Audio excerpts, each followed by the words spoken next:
So guys, आज की video में हम पढ़ने वाले हैं इकोनॉमिक्स के बारे में, टाइप्स ऑफ इकोनॉमिक्स के बारे में और इन दोनों टाइप्स को हम किस तरीके से डिफाइन कर सकते हैं उसके बारे में। तो इकोनॉमिक्स जो होती है हमारी, वो होती है दो तरीके की इकोनॉमिक्स, माइक्रो इकोनॉमिक्स या मैक्रो इकोनॉमिक्स। प्लस वन के सिलेबस के अंदर हमारे को जो बुक का नेम है वो है माइक्रो इकोनॉमिक्स, और इसी बुक के बारे में हम डिस्कस करने वाले हैं इस क्लास के अंदर। 12th क्लास के अंदर हमारे पास मैक्रो इकोनॉमिक्स का सब्जेक्ट आ जाएगा। तो इन दोनों के अंदर बेसिक डिफरेंसेस क्या हैं, क्या डिस्क्रिप्शंस हैं इन दोनों के बारे में, इन दोनों को अगर हम डिफाइन करें तो किस तरीके से डिफाइन हम कर सकते हैं माइक्रो इकोनॉमिक्स को और मैक्रो इकोनॉमिक्स को। जैसा कि आप पीडीएफ में देख भी पा रहे होंगे, माइक्रो इकोनॉमिक्स मैक्रो इकोनॉमिक्स ये सेकंड पॉइंट है इस चैप्टर का। इसके अंदर बेसिकली 5 पॉइंट्स दे रखे हैं जिसको हम डिफाइन कर रहे हैं। फर्स्ट पॉइंट हमने पिछली वाली वीडियो में डिस्कस कर भी लिया था। सेकंड वाला पॉइंट आज हम डिस्कस करने वाले हैं इस वीडियो के अंदर। तो माइक्रो इकोनॉमिक्स और मैक्रो इकोनॉमिक्स के अंदर बेसिक डिफरेंसेस क्या हैं। जब हम एक मार्केट एरिया की बात करते हैं जहां पर परचेजिंग सेलिंग हो रही है, या जहां पर बैंकिंग ट्रांजैक्शंस हो रही है, जहां पे भी फाइनेंशियल ट्रांजैक्शंस हो रही हैं, वो सारा का सारा एरिया इकोनॉमिक्स कहलाता है या इकोनॉमी कहलाता है। तो माइक्रो और मैक्रो के अंदर, दोनों के अंदर क्या डाइवर्सिफिकेशन है, क्या डिस्क्रिप्शन है, या किस तरीके के चेंजेस हमको देखने को मिलेंगे इन दोनों इकोनॉमिक्स को जब हम स्टडी करते हैं। तो माइक्रो इकोनॉमिक्स एक ऐसी स्टडी होती है जिसके अंदर हम मार्केट एरिया को लेके चल रहे हैं इंडिविजुअल लेवल पे। मतलब कि अगर हम इकलौती एक मार्केट की बात कर रहे हैं, इंडिविजुअल पर्सन की बात कर रहे हैं, इंडिविजुअल गुड्स की बात कर रहे हैं, कमोडिटी की बात कर रहे हैं, फर्म की बात कर रहे हैं या इंडस्ट्री की बात कर रहे हैं, सिंगल यूनिट की जहां बात हो रही है, तो वहां पर हम बात करेंगे माइक्रो इकोनॉमिक्स के बारे में। जहां पर ब्रॉडर लेवल पे बात हो रही होगी, जहां पर इंडस्ट्री लेवल पे बात हो रही होगी, होल इकोनॉमी लेवल पे बात हो रही होगी, जहां पे ग्रुप ऑफ मार्केट्स के बारे में बात किया जा रहा होगा, वहां पर हम बात कर रहे होंगे मैक्रो इकोनॉमिक्स के बारे में। तो सबसे पहले वाली हम डेफिनेशन पढ़ लेते हैं। बेसिक जो डेफिनेशन है ये साइड वाले वीडियो पॉइंट्स के अंदर हमको दे रखी है कि micro economics studies the economic activity of individual unit. Individual unit के बारे में जहां हम इकोनॉमिक एक्टिविटीज को देखते हैं। इकोनॉमिक एक्टिविटी क्या होती है? इकोनॉमिक एक्टिविटी हर वो एक्टिविटी है जिसके अंदर हम प्रॉफिट मेकिंग के बारे में बात करते हैं, या फिर हम कैश ट्रांजेक्शन्स के बारे में बात कर रहे होते हैं, फाइनेंशियल ट्रांजेक्शन्स के बारे में। वो सारी की सारी हमारी इकोनॉमिक एक्टिविटी होती है। तो जहां पे भी हम सिंगल इकोनॉमिक एक्टिविटी के बारे में बात करेंगे इंडिविजुअल यूनिट की, तो हम बात कर रहे हैं माइक्रो इकोनॉमिक्स के बारे में। इकोनॉमिक्स को इन्होंने दो पार्ट्स में डिवाइड कर दिया, माइक्रो और मैक्रो। तो माइक्रो हो गई हमारी इंडिविजुअल यूनिट के बारे में, जहाँ पे हम सिंगल पर्सन के बारे में बात करें, एक घर के बारे में बात करें, एक शहर के बारे में बात करें, एक मार्केट के बारे में बात करें, या एक सिंगल गुड्स के बारे में बात करें। जैसे कि एग्जांपल के तौर पे अगर हम देखें माइक्रो और मैक्रो में, तो माइक्रो में मैं देख रहा हूँ कि हमारे शहर के अंदर कितनी प्रोडक्शन हो रही है किसी भी एक चीज की। सपोज व्हीट की कितनी प्रोडक्शन हुई एक शहर के अंदर, तो वो तो हो गया हमारा माइक्रो इकोनॉमिक्स का पार्ट कि एक शहर में कितनी प्रोडक्शन हुई और कितनी सेलिंग हुई, परचेजिंग सेलिंग दोनों की। और अगर इसी व्हीट प्रोडक्शन की ऑल ओवर इंडिया बात करें कि इंडिया कितने नंबर पे आता है एक्सपोर्टर के अंदर व्हीट के अंदर, या व्हीट टोटल कितना प्रोडक्शन हो रही है एक साल के अंदर हमारी कंट्री के अंदर, तो यहाँ पर बात हो जाएगी मैक्रो इकोनॉमिक्स की, क्योंकि यहाँ पर बात हो रही है ब्रॉडर लेवल की, बड़े लेवल की, कि पूरे कंट्री की जो कैपेसिटी है उसके बारे में हम बात करने जा रहे हैं व्हीट की। तो वो हो गया मैक्रो इकोनॉमिक्स का लेवल। और माइक्रो का हो गया एक शहर के अंदर एक पर्टिकुलर गुड्स की क्या वैल्यू है या कितनी प्रोडक्शन हो रही है, उसकी कैपेसिटी क्या है, वो होगी हमारी माइक्रो इकोनॉमिक्स में। एग्जांपल के तौर पे इधर इन्होंने दे रखा है जहां पर हमारा कर्सर है, लाइक इंडिविजुअल हाउस होल्ड एक घर के बारे में, इंडिविजुअल फर्म एक फर्म के बारे में, इंडिविजुअल इंडस्ट्री एक इंडस्ट्री के बारे में। बात आती है घर का तो पता है, इंडिविजुअल फर्म और इंडस्ट्री के बारे में नहीं पता सर। तो बात आती है कि फर्म और इंडस्ट्री में क्या डिफरेंस है। इंडस्ट्री तो एक कमोडिटी की होती है, जैसे कि मैं बात करता हूँ कि व्हीट के हमने एग्जांपल लिया, तो व्हीट एक इंडस्ट्री है, बट व्हीट के अंदर भी बहुत सारी टाइप्स आती है। देसी कनक होती है, एक हमारे पास नॉर्मल कनक आती है, एक हमारे पास ऐसी कनक आती है जो सिर्फ दलिए के तौर पे यूज की जाती है। तो वो फर्म्स हो गई इसकी। सिंपल एग्जांपल, अगर कोई खेती वगैरह को नहीं जानता तो सोप की बात करते हैं, तो सोप होगी हमारी एक इंडस्ट्री कि एक बात कर रहे हैं जब हम इंडस्ट्री की, तो वो हो गई सोप। इंडिविजुअल इंडस्ट्री के बारे में बात कर रहे हैं तो सोप। फर्म के बारे में जब हम बात करते हैं तो सोप भी बहुत तरीके के आते हैं। हम डेटोल के बारे में बात कर रहे हैं, हम सिंदूर के बारे में बात कर रहे हैं, हम लक्स के बारे में बात कर रहे हैं, हमाम के बारे में बात कर रहे हैं, लाइव के बारे में बात कर रहे हैं। तो ये हो गई इंडिविजुअल फर्म्स। तो जब हम माइक्रो इकोनॉमिक्स की बात कर रहे हैं तो माइक्रो इकोनॉमिक्स में या तो हम इंडिविजुअल हाउस होल्ड को लेकर चलेंगे, मतलब कि एक घर के बारे में, मैं बात कर रहा हूँ मेरे घर के, तो मेरे घर का क्या बजट है, कितने रुपए आ रहे हैं, कितने रुपए जा रहे हैं, वो हो गया micro economics. Individual house hold की बात, इंडिविजुअल फर्म की बात, हम बात कर रहे हैं लाइबोए की, या हम बात कर रहे हैं डेटोल की, क्योंकि इस साल की कितनी रेवेन्यू रहा है, कितना प्रॉफिट रहा। तो इंडिविजुअल फर्म की हम डिस्कस करने वाले हैं, माइक्रो इकोनॉमिक्स का ही पार्ट है। इंडिविजुअल इंडस्ट्री के बारे में अगर हम डिस्कस कर रहे हैं, मतलब कि एक सौ पूरी की पूरी इंडस्ट्री का मार्केट एरिया क्या है, वो हो गया इंडिविजुअल इंडस्ट्री, मतलब कि वो भी माइक्रो इकोनॉमिक्स का ही पार्ट है। या फिर इंडिविजुअल मार्केट, मतलब कि बात करें हमारे शहर की, एक पर्टिकुलर सिटी में जो मार्केट चल रही है, उस मार्केट से कितना रेवेन्यू होता है। सपोज दिल्ली का बाजार है, दिल्ली का चोर बाजार है, या दिल्ली का XYZ कोई भी बाजार है, तो उसमें क्या रहने वाला है, या उसकी क्या रेवेन्यू होने वाली है, क्या प्रॉफिट होने वाला है, वो भी हम बात करेंगे माइक्रो इकोनॉमिक्स के अंदर। दूसरा पॉइंट हम देख लेते हैं, दूसरी जो डिस्क्रिप्शन दे रखी है कि मैक्रो इकोनॉमिक्स क्या होती है। मैक्रो इकोनॉमिक्स इसके बिल्कुल अगेंस्ट है, या इससे बिल्कुल रिवर्स मान लीजिए माइक्रो के। मैक्रो इकोनॉमिक्स डील करती है aggregate at the level of the economy as a whole. Economy as a whole का मतलब क्या है, पूरी की पूरी इकोनॉमी को एक तौर पे लेके चलती है, एक कंडीशन के अंदर लेके चलती है, या एक मार्केट को लेके चलती है। मतलब कि पूरी की पूरी इकोनॉमी एक ही मार्केट के अंदर सम अप कर देता है ये मैक्रो इकोनॉमिक्स। जैसे कि हम बात करते हैं कि ओवरऑल पूरे वर्ल्ड के अंदर या पूरे मार्केट के अंदर सोप की क्या डिमांड है, सोप के बारे में बात की। वीट ओवरऑल वर्ल्ड के अंदर कितने लोग खाते हैं, या कितनी कैपेसिटी है, कितनी प्रोडक्शन हो रही है ओवरऑल वर्ल्ड में। इसी तरीके से हम निकालते हैं कि इंडिया जो है वो थर्ड एक्सपोर्टर है वीट का, या फिफ्थ एक्सपोर्टर है वीट का, या थर्ड एक्सपोर्टर है राइस का। वो किस तरीके से निकालते हैं, मैक्रो इकोनॉमिक्स की वजह से निकालते हैं। हम रैंकिंग्स देते हैं हर कंट्री को, कि ओवरऑल बेसिस पे कि हमारे पास कितनी प्रोडक्शन हो रही है, हम कितना एक्सपोर्ट कर रहे हैं, हम कितने लोगों का और पेट भर पा रहे हैं हमारी पॉपुलेशन को साथ में लेके चलते हुए।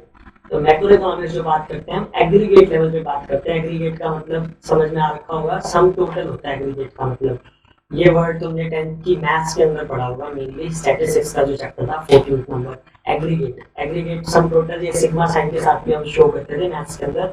इकोनॉमिक्स के अंदर एग्रीगेट का मतलब होता है सम टोटल या टोटल। हम लेवल को लेके चलते हैं economy as a whole macro economics के अंदर। अब इसके अंदर क्या मतलब हो जाएगा, माइक्रो इकोनॉमिक्स में जैसे हम बात कर रहे थे इंडिविजुअल हाउस होल्ड की, यहाँ पे हम बात करेंगे एग्रीगेट डिमांड की, पूरी कंट्री में एग्रीगेट डिमांड कितनी है, पूरी कंट्री में एग्रीगेट सप्लाई कितनी है। जैसे कि हमने पिछले वाले वीडियो में मास्क का एग्जांपल लिया था, वेंटिलेटर्स का एग्जांपल लिया था, same as it is current examples की बात करें तो इस टाइम पर एग्रीगेट डिमांड कितनी हो रही है। सब जो सरकार है वो पीडीएस के थ्रू, पब्लिक डिस्ट्रीब्यूशन सिस्टम जो होते हैं, वो भी हमारे इकोनॉमिक्स का ही पार्ट होता है। तो पब्लिक डिस्ट्रीब्यूशन सिस्टम के थ्रू सरकार हमारी क्या कर रही है, हर महीने का राशन दे रही है कुछ ऐसी फैमिलीज को जो पॉवर्टी लाइन से belong, below poverty line BPL family से बिलोंग करते हैं, या फिर लोअर मिडिल क्लास फैमिलीज है। Middle class, upper middle class, बहुत टाइप्स होते हैं मिडिल क्लास फैमिलीज के भी। लोअर मिडिल क्लास के अंदर आ रही है, या फिर वो बिलो पॉवर्टी लाइन फैमिली है, उन फैमिलीज को राशन दिया जा रहा है पर पर्सन या पर हेड 5 kg। तो अब ये क्या हो गया, ये एग्रीगेट डिमांड हो गई, लोगों की डिमांड है, उसके हिसाब से एग्रीगेट सप्लाई। गवर्नमेंट कितना सप्लाई कर पा रही है, गवर्नमेंट सप्लाई कर पा रही है 5 kg पर head per month, but demand कितनी है, डिमांड है 7 to 8 kg पर मंथ पर हेड है। तो यहाँ पर क्या हो रहा है कि एग्रीगेट जो डिमांड है वो रेज हो रही है, और एग्रीगेट जो सप्लाई है वो कम है। तो एग्रीगेट सप्लाई अगर कम है और डिमांड ज्यादा है, तो यहाँ पर क्या हो जाएंगे, प्राइसेस रेज होने वाले हैं, बढ़ जाएंगे धीरे धीरे टाइम के साथ प्राइसेस। अगर ये कंडीशन ड्रास्टिक होती गई है, ये कंडीशन और ज्यादा फैल गई तो की बात है। तो मैक्रो इकोनॉमिक्स के अंदर ये सारी स्टडी हम करते हैं, या जितने भी रिसर्चर्स हैं इंडिया के, वो सारे के सारे ये सोच रहे हैं कि इस तरीके से सप्लाई को किस तरीके से हम रेज करें। इसी वजह से 20 अप्रैल के बाद गवर्नमेंट ने जो है वो रेज किया है, मंडियों को खोला है, अनाज मंडी को खोला है पब्लिक के लिए भी और किसानों के लिए भी, ताकि जो सप्लाई है उसमें कमी ना आए, वीट की, राइस के, जो भी नेसेसिटी के गुड्स हैं, ताकि आगे प्रोडक्शन के लिए भी जाती रहें चीजें, और जो इंटरमीडिएट गुड्स है वो भी ना रुके। तो ये सारा का सारा मैक्रो इकोनॉमिक्स का पार्ट होता है, जिसके ऊपर रिसर्च अभी भी चल रही है ऑल ओवर वर्ल्ड की भी और इंडिया की भी। तो माइक्रो और मैक्रो में डिफरेंस समझ में आ गया। जब हम सिंगल यूनिट की बात कर रहे हैं तो माइक्रो की बात हो रही है, और जब हम पूरी मार्केट की बात कर रहे हैं तो मैक्रो इकोनॉमिक्स की बात हो रही है। तो पैराग्राफ की फॉर्म में चल पड़ते हैं। ये तो हमने हेडलाइंस पढ़ ली है, एक तरीके से शॉर्ट फॉर्म में देख लिया माइक्रो और मैक्रो को क्या मतलब होता है। अब हम बात करें पैराग्राफ में, तो माइक्रो एंड मैक्रो इकोनॉमिक्स के बारे में क्या बता रखा है, when the problem of choices are studied and address at the level of individual. जब हम बात करते हैं चॉइस की, चॉइस में हमने पिछले वाले टॉपिक में 3 चीजें पढ़ी थी कि चॉइस कब निकल के आती है, जब किसी भी गुड्स की स्कैरसिटी हो, मतलब किसी भी गुड्स की कमी हो। अभी वेंटिलेटर्स की कमी है, अभी खाने की कमी है, कुछ हद तक जहाँ जहाँ नहीं पहुँच पा रहा है, जहाँ गवर्नमेंट नहीं पहुँचा पा रही है, तो वहाँ पर क्या हो रहा है, खाने की कुछ एक कमी आ रही है, कहीं पर वेंटिलेटर्स की कमी है, कहीं पर मास्क की कमी है, कहीं पर पीपीई किट्स की कमी है। तो ये सारी की सारी चीजें क्या चल रही हैं, चॉइस हमारे पास तब आने वाली है जब किसी चीज की स्कैरसिटी होगी। दूसरी चीज जो हमने पढ़ी थी स्कैरसिटी के बाद डिसीजन मेकिंग, कि स्कैरसिटी तो है, कमी तो है, बट आपका डिसीजन मेकिंग क्या है, आप सबसे पहले क्या चीज लेना चाहोगे। अब नॉर्मल पर्सन इस टाइम पर क्या कर रहा है, मास्क को पहले खरीद रहा है, वो वेंटिलेटर नहीं खरीद रहा, वो पीपीई किट्स नहीं खरीद रहा, क्योंकि यहाँ पर क्या है, हमारी नेसेसिटी क्या है उसके ऊपर हम ध्यान देते हैं। तो इन तीनों को देखते हुए हमारी नेसेसिटी में क्या है, हमारी नेसेसिटी में मास्क है इस टाइम पर, क्योंकि हम क्या है, इतने रफ एरिया में नहीं जाने वाले, इतना टफ एरिया में नहीं जाने वाले जहाँ पे हमको पीपीई किट्स रिक्वायर्ड हो या वेंटिलेटर्स की रिक्वायरमेंट हो, बट हमको मास्क हर बंदे को रिक्वायर्ड है या रुमाल हर बंदे को रिक्वायर्ड है, क्योंकि यहाँ पर क्या रखी है, स्कैरसिटी आ रखी है उस चीज की। तो यहाँ पर क्या है, माइक्रो इकोनॉमिक्स के अंदर हम बात कर रहे हैं, the problem of choices are studied. Choice को जब हम स्टडी करते हैं, और कहाँ स्टडी करते हैं, इंडिविजुअल लेवल पे। वेंटिलेटर और पीपीई किट्स इंडिविजुअल लेवल पे नहीं खरीदी जा सकती, बट मास्क को खरीदा जा सकता है, क्योंकि ये नेसेसिटी के अंदर काउंट हो गया हमारी। ये बेसिक आइडियोलॉजी है जिसके वजह से हम क्या कर पा रहे हैं, अपने आप को आगे सर्टेन रख पा सकते हैं मार्केट के अंदर जाने के लिए। तो ये आ जाती है हमारी माइक्रो इकोनॉमिक्स की बात। Same as it is when the problem of choices are studied and address at the level of country as a whole. जब हम बात कर रहे हैं पूरी कंट्री की, तो हम बात कर रहे हैं मैक्रो इकोनॉमिक्स की। अब पूरी कंट्री में पीपीई किट्स नहीं है या कमी है, या फिर हमारे वेंटिलेटर्स की कमी है, या बेड्स की कमी है, आइसोलेशन स्पेस की कमी है, तो वो आ जाते हैं मैक्रो इकोनॉमिक्स की। तो इसको ब्रोडन करने के लिए मैक्रो इकोनॉमिक्स का पार्ट रखा जा रहा है, मतलब कि सरकार अपने लेवल पे काम कर रही है, और जो इंडिविजुअल को नीड्स की जरूरत है, मास्क की जरूरत है, सैनिटाइजर की जरूरत है, ग्लव्स की जरूरत है, इसके लिए जो कंपनीज प्रोडक्शन कर रही है वो ध्यान रख रही है। तो हर चीज सरकार काम नहीं कर सकती है, सरकार एक तौर पे हमको पब्लिश नहीं कर सकती, तो वहां पर क्या कर रहे हैं, वहां पर कंपनीज काम कर रही हैं।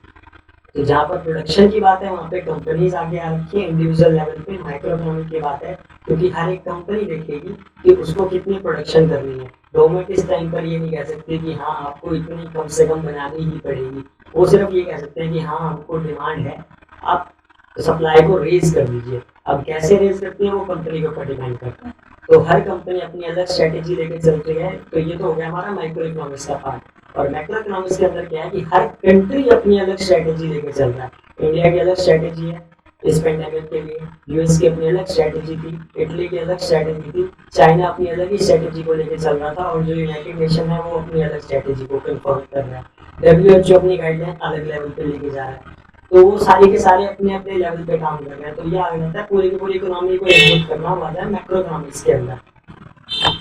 अब डिटेल स्टडी कर लेते हैं माइक्रो इकोनॉमिक्स ये वर्ड कहाँ से आया है। जैसे कि इकोनॉमिक्स जो था उसके फादर थे एडम स्मिथ, 1876 में, हमने पिछले वाली वीडियो में डिस्कस भी किया था। माइक्रो इकोनॉमिक्स वर्ड कहाँ से आया, ये भी ग्रीक वर्ड से आया है। जैसे कि हमारा माइक्रो इकोनॉमिक्स हमने बात की थी, इकोनॉमिक्स से बात की थी, मैनेजमेंट ऑफ हाउस होल्ड, जो हमने पिछले वाली वीडियो में इसका मतलब समझा था कि इकोनॉमिक्स का मतलब क्या होता है। तो बात करते हैं माइक्रो इकोनॉमिक्स की। माइक्रो इकोनॉमिक्स का मतलब होता है माइक्रो, माइक्रो मतलब छोटा, इंग्लिश के अंदर लैंग्वेज के अंदर बात करें तो माइक्रोज वर्ड से यूज हो रहा है माइक्रो इकोनॉमिक्स। माइक्रोज ग्रीक वर्ड है जिसका मतलब होता है छोटा, स्मॉल। इसका मतलब क्या है कि जब हम छोटी छोटी चीजों के बारे में रिसर्च करते हैं या छोटी छोटी चीजों के बारे में हम बताना शुरू करते हैं, मार्केट को एक्सप्लोर करते हैं, तो वहां पर हम बात कर रहे होते हैं माइक्रो इकोनॉमिक्स की।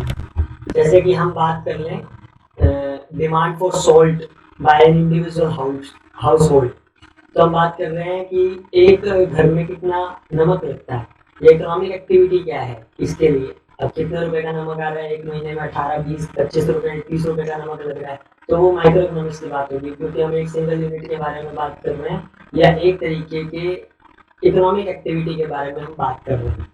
तो यहाँ पर क्या हो जाता है हमारे पास, माइक्रो इकोनॉमिक्स के अंदर हम स्टडी करते हैं डिमांड थ्योरी के बारे में। डिमांड थ्योरी क्या होती है कि एक बंदा अपनी पूरी लाइफ के अंदर क्या डिमांड करता है, किस किस चीज़ की डिमांड करता है, कौन से मार्केट में डिमांड करता है, कैसे डिमांड करता है, मतलब उसकी नेसेसिटी, वांट्स, डिजायर, क्या चाहता है वो, उसको जिंदा रहने के लिए क्या चीज़ें चाहिए, उसकी चाहते क्या है, डिजायर्स क्या है, उसके बारे में जब हम स्टडी करते हैं एक इंडिविजुअल के बारे में, तो हम बात कर रहे होते हैं माइक्रो इकोनॉमिक्स की। या फिर हम बात करते हैं प्रोडक्शन थ्योरी की, कि एक प्रोड्यूसर क्या चाहता है, उसको कितना प्रॉफिट होना चाहिए। हर एक का ये होता है कि हम मंथ की 1 लाख रुपए सैलरी कमाएं, 5 लाख कमाएं, 10 लाख कमाएं, 1 करोड़ कमाएं, 10 करोड़ कमाएं या 100 करोड़ कमाएं, डिपेंड्स कि आपका थ्योरी क्या कहती है। तो ये बात करते हैं प्रोडक्शन थ्योरी के बारे में, एक सिंगल यूनिट के बारे में या एक प्रोडक्शन कैपेसिटी के बारे में, तो वो भी प्रोडक्शन थ्योरी हम माइक्रो इकोनॉमिक्स के अंदर ही पढ़ते हैं। प्राइस डिटर्मिनेशन की, एक गुड्स को बेचने के लिए यहाँ पर क्या रेट होने चाहिए, जैसे कि हर गवर्नमेंट के पेट्रोल के जो प्राइसेस है वो अलग अलग है। हरियाणा में पेट्रोल अलग प्राइस पे बिकता है, हाँ पूरे हरियाणा के अंदर एक ही प्राइस पे बिकेगा। तो ये माइक्रो इकोनॉमिक्स की बात है, हर स्टेट अपने प्राइसेस अलग से डाइवर्सिफाई करता है। दिल्ली में पेट्रोल अलग बिकता है, राजस्थान में अलग रेट पे बिक रहा होता है, पंजाब में अलग रेट पे बिक रहा होगा, केरला साइड में अलग बिक रहा होगा, सब साइड में अलग रेट पे बिक रहा है। तो प्राइस डिटर्मिनेशन क्या होना चाहिए, वो डिपेंड करता है कि उसका ज्योग्राफिकल कंडीशन क्या है, डेमोग्राफिक सिस्टम क्या है वहाँ का, उसके ऊपर डिपेंड करता है। तो ये भी सारा का सारा हम पढ़ते हैं माइक्रो इकोनॉमिक्स के अंदर। फैक्टर प्राइसेस भी हम पढ़ते हैं कि वहाँ पे फैक्टर प्राइसेस क्या है, वहाँ की लेबर कैसी है। अब हम बात करें कि यहाँ के इंडिया में लेबर का जो रेट है वो बहुत कम है, अमेरिका के अंदर वही सामान अगर हमको खरीदना हो तो लेबर बहुत ज़्यादा है, इसलिए प्राइसेस भी हाई होते हैं। सेम एज इट इज अगर वेनेजुएला में अगर हमको वही चीज सामान खरीदना है तो वहाँ का लेबर फोर्स बहुत ही ज्यादा कम है, इंडिया से भी कम है। तो वो क्या हो जाता है कि वहाँ पर जो प्राइसेस मिलने वाले हैं वो बहुत कम मिलने वाले हैं चीजों के हमको। तो ये सारी चीजें हम देखते हैं माइक्रो इकोनॉमिक्स के अंदर। अब अगर हम बात करें इसके बाद अगले टॉपिक की, तो आ जाता है हमारे पास मैक्रो इकोनॉमिक्स। मैक्रो इकोनॉमिक्स क्या है या उसको कहाँ से लेके आया गया था। तो मैक्रो इकोनॉमिक्स जो वर्ड है वो भी ग्रीक वर्ड से आया है, मैक्रोस से। मैक्रोस का मतलब होता है लार्ज, अपोजिट है माइक्रो स्मॉल था, मैक्रोस लार्ज है। लार्ज का मतलब बड़ी मार्केट की जब हम बात करते हैं। तो यहाँ पर जो इकोनॉमिक स्टडी है वो इकोनॉमी एज अ होल को लिया जाता है। पूरी इकोनॉमी को जब हम एक तौर पे लेके चलते हैं, एक मार्केट के तौर पे लेके चलते हैं, वो आ जाती है हमारी मैक्रो इकोनॉमिक्स के अंदर। जैसे कि हम यहाँ पे बात करते हैं एग्रीगेट डिमांड की, पूरे कंट्री के अंदर क्या डिमांड हो रही है, कितनी डिमांड हो रही है, सारे के सारे गुड्स, सारे के सारे सर्विसेज की। जैसे कि हम बात करते हैं कि $700 बिलियन का हम क्या करते हैं, इम्पोर्ट करते हैं क्रूड ऑयल ईयरली। $700 बिलियन का हम इम्पोर्ट कर रहे हैं यहाँ पर ऑयल। तो यहाँ पर क्या हो रहा है, एक कंपनी की बात नहीं हो रही, यहाँ पर पूरी कंट्री को होल में रखा है हमने कि पूरी कंट्री के अंदर क्रूड ऑयल की कितनी डिमांड है, उसके हिसाब से गवर्नमेंट डिसाइड करती है कितनी कंपनीज बाहर जाके तेल खरीद के लेके आएंगी, सऊदी अरेबिया से, इराक से, ईरान से, दुबई से, या जितनी भी गल्फ कंट्रीज हैं, अमेरिका से। ये सारी की सारी डिपेंड करती है मैक्रो इकोनॉमिक्स के अंदर। तो यहाँ पर सारे के सारे गुड्स और सारे सर्विसेज को एग्रीगेट डिमांड में जोड़ा जाता है कि पूरी कंट्री कितनी डिमांड करने वाली है, उसके हिसाब से कितनी हमको सप्लाई करनी है। तो यहाँ पर हम बात करते हैं नेशनल इनकम की। नेशनल इनकम मतलब टोटल हर बंदा कंट्री के अंदर कितना कमा रहा है, उसको एग्रीगेट करके सम टोटल करके देखा जाए कि कितनी हमारा टोटल इनकम बन रही है। जीडीपी वगैरह जो निकाली जाती है वो सारी की सारी मैक्रो इकोनॉमिक्स का पार्ट है। नेशनल इनकम जो निकाला जाता है वो भी इसी का पार्ट है। टोटल एम्प्लॉयमेंट, कितने लोग एम्प्लॉयड हैं, कितने लोग अनएम्प्लॉयड हैं, ये 10th के अंदर चैप्टर आपने पढ़ा भी होगा इकोनॉमिक्स के अंदर। Poverty, employment, BPL, WHO, UN, UNESCO, ये सारी की सारी चीजें इसी के अंदर आ जाती है। जनरल प्राइस लेवल, एक जनरल प्राइस लेवल कितना होना चाहिए, अगर कम से कम मिनिमम सपोर्ट प्राइस की बात करते हैं, एमआरपी की बात करते हैं। बहुत सारी चीजें ऐसी हैं कि कहीं से भी बनती है, मान लो गुजरात से कोई चीज बन के मैन्युफैक्चर होकर तैयार हो रही है और यहाँ पे उसका प्राइस जो होता है या किसी भी स्टेट में उसका जो प्राइस होता है वो maximum retail price government set कर देती है। सपोज लेस चिप्स है, जरूरी नहीं हर स्टेट के अंदर लेस की फैक्ट्री लगी हुई है, प्रोडक्शन प्लांट लगा हुआ है, बट लेस के क्या है, हर जगह प्राइसेस सेम है। 10 रुपीज का मिलता है, या 20 रुपीज का पैकेट है वो 20 का मिलता है, 30 का है तो 30 का मिलता है। तो ये क्या आ जाता है, ये आ जाती है हमारे पास जनरल प्राइस लेवल कि आपकी प्रोडक्शन बेशक 4 रुपए में हो रही है, 5 रुपए में हो रही है, बेशक आप गुजरात में बैठे हो, अगर आपको जम्मू कश्मीर में बेचना है सामान तो मैक्सिमम रिटेल प्राइस होगा आपका, आप उससे ज्यादा नहीं बेच सकते। हो सकता है गुजरात में आपकी प्रोडक्शन प्लांट है, गुजरात में अगर आपका सामान जा रहा है तो उसकी जो हमारे पास ट्रांसपोर्टेशन फैसिलिटी है वो कम लगी हुई थी, पैसे कम लगे होंगे, तो 6 रुपए में हमने दे दिया उसको, पर एमआरपी उसका 10 है, तो 4 रुपए सामने वाले बंदे ने कमा लिए या आपने कमा लिए। और जम्मू कश्मीर तक जाते जाते 8 रुपए लग गए उसके ट्रांसपोर्टेशन कोस्ट, तो वहां पे आपको प्राइस जो प्रॉफिट होने वाला है वो होने वाला है 2 रुपीज का। 8 रुपये उसकी कॉस्ट लग चुकी है, या टोटल जितनी भी कॉस्ट थी उसकी मैन्युफैक्चरिंग समेत 8 रुपये लग गई, तो वो 10 रुपये में आपका वही बिकने वाला है in all India.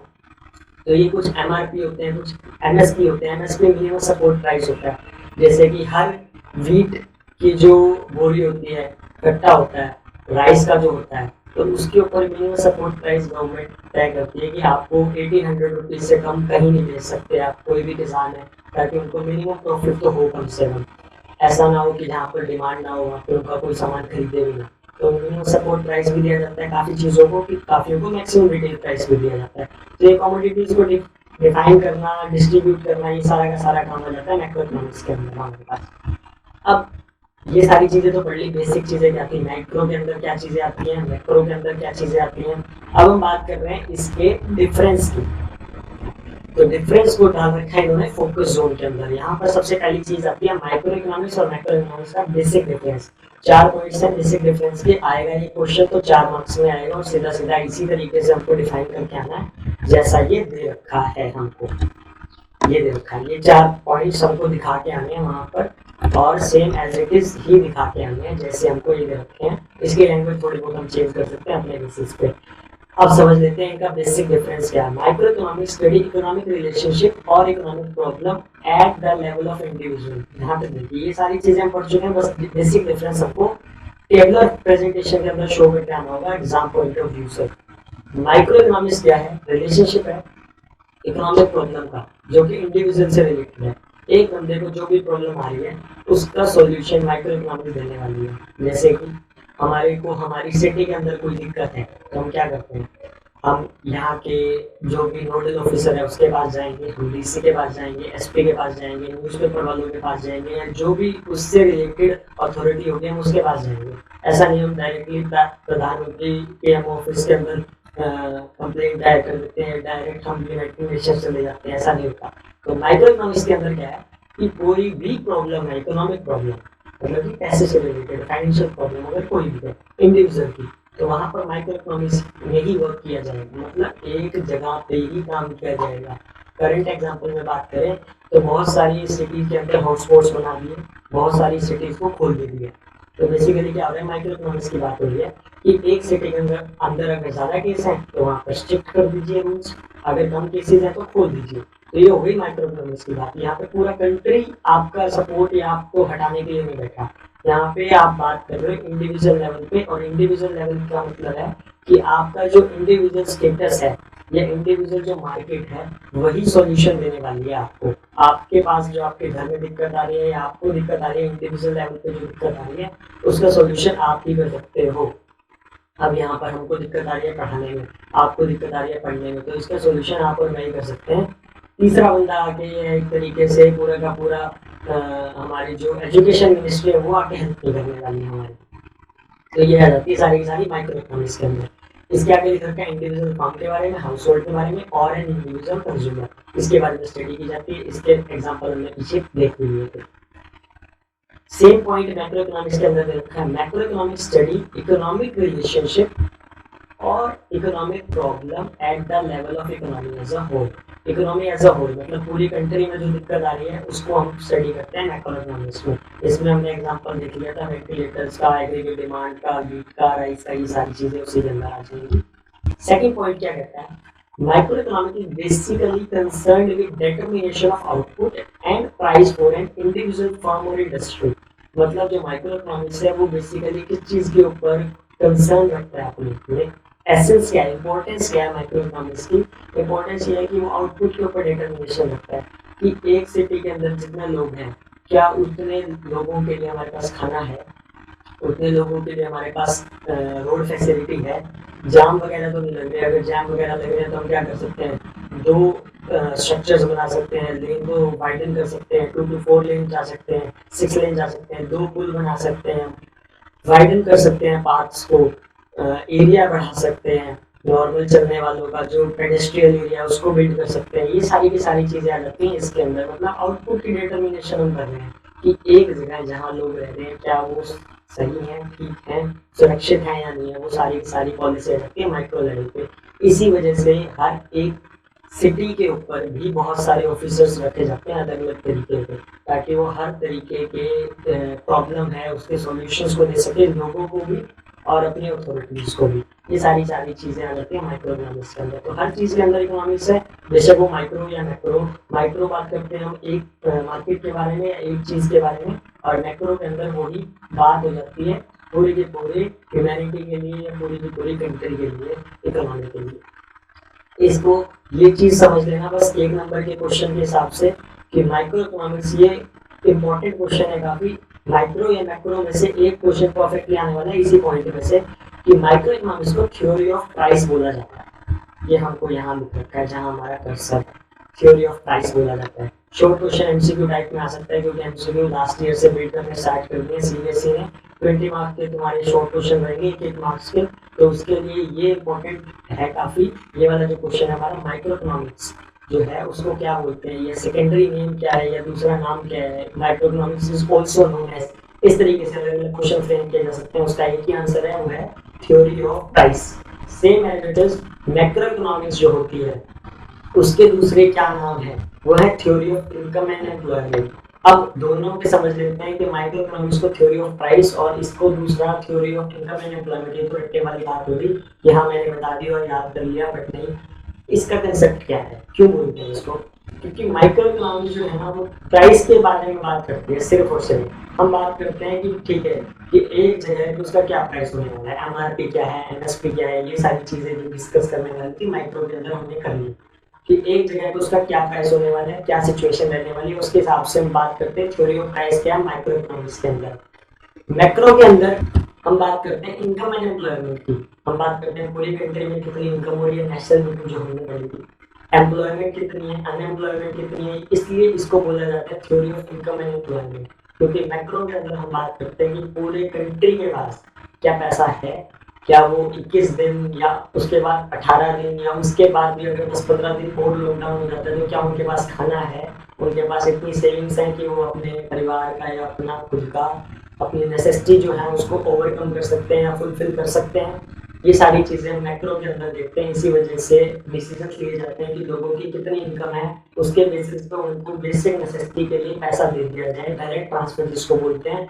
Helicopter money भी होती है, जैसे कि हम जो पीएम ऑफिस है या जितने भी सीएम ऑफिस है उन्होंने डेली वेज वर्कर्स को या फिर जो बीपीएल फैमिली है उनके अकाउंट में 500, किसी में 1000, किसी में 2000 रुपीज पर मंथ डाल रहे हैं। तो ये सारी की सारी बात आती है मैक्रो इकोनॉमिक्स के अंदर, इनकम एंड एम्प्लॉयमेंट के अंदर। एम्प्लॉयमेंट नहीं है लोगों के पास, तो उनकी इनकम कैसे रेज की जा सकती है, उनसे टैक्सेस मत लीजिए। अभी जो आईटीआर भरनी थी उनको 3 महीने आगे बढ़ा दिया उन्होंने, ठीक है। जो इंटरेस्ट वगैरह है उसको कम कर दीजिए ताकि जो लोग हैं जिनके पास पैसा पड़ा है बैंकों में वो निकाल दें, फ्लोट आ जाए मनी का, एक बार करेंसी आ जाए मार्केट के अंदर, उसके बाद वो ट्रांसफर होती रहेगी, लिक्विडिटी वो फैलती रहेगी एक जगह से दूसरी जगह, जैसे कोई परचेज करेगा उनको पैसे उनके अकाउंट में दे दीजिए। उनका जो इंटरेस्ट है वो मंथली क्रेडिट करना स्टार्ट कर दिए अकाउंट के अंदर, ताकि उनका जो मंथली वैल्यू है, जो अकाउंट का बैलेंस है वो बढ़ता रहे। ये बहुत सारी टेक्निक्स होती हैं, ये सारे के सारे मैक्रो इकोनॉमिक्स के अंदर भी डील करते हैं। उसके बाद बात आती है हमारे पास थर्ड पॉइंट की। थर्ड पॉइंट के अंदर क्या है कि study of micro economic assume क्या करता है कि जितने भी मैक्रो वेरिएबल्स हैं वो कांस्टेंट रहेंगे।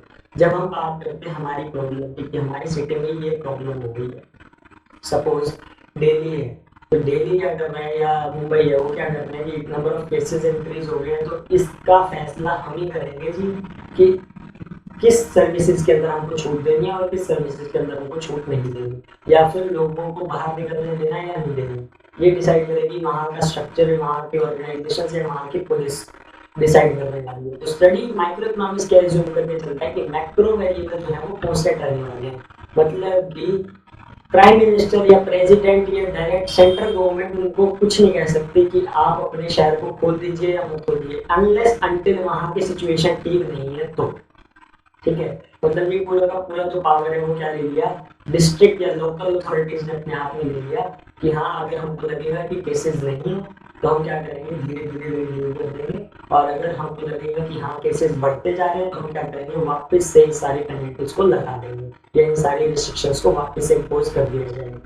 तो यहाँ पर माइक्रो इकोनॉमिक्स के अंदर मैक्रो वेरिएबल कांस्टेंट रहते हैं, सेम एज इट इज जैसे कि सिर्फ हम इंडियन मार्केट की बात कर रहे हैं तो फॉरेन से क्या आ रहा है क्या जा रहा है हमको कोई मतलब नहीं है। हमको सिर्फ मतलब है हमारे लोगों से कि हमारे लोग क्या खा रहे हैं, कैसे खा रहे हैं, किस तरीके से वो अपनी अगले 20-22 दिन या अगले 10-12 दिन निकालने वाले हैं। हम माइक्रो इकोनॉमिक्स की बात कर रहे हैं।